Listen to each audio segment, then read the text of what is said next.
পাঁচিকে ডেকে বলল পাঁচি আয় দুজনে নাচি।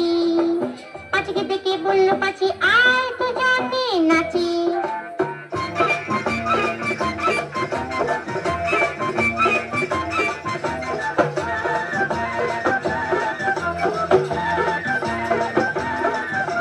পাঁচির হাতে ছিল একটা ছোট্ট মতন কাঁচি।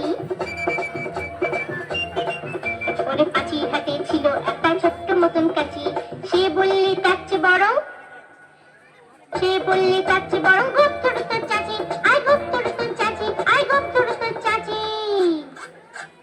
যেই না গেল গোপ চাচতে সেই বড় মৌমাছি।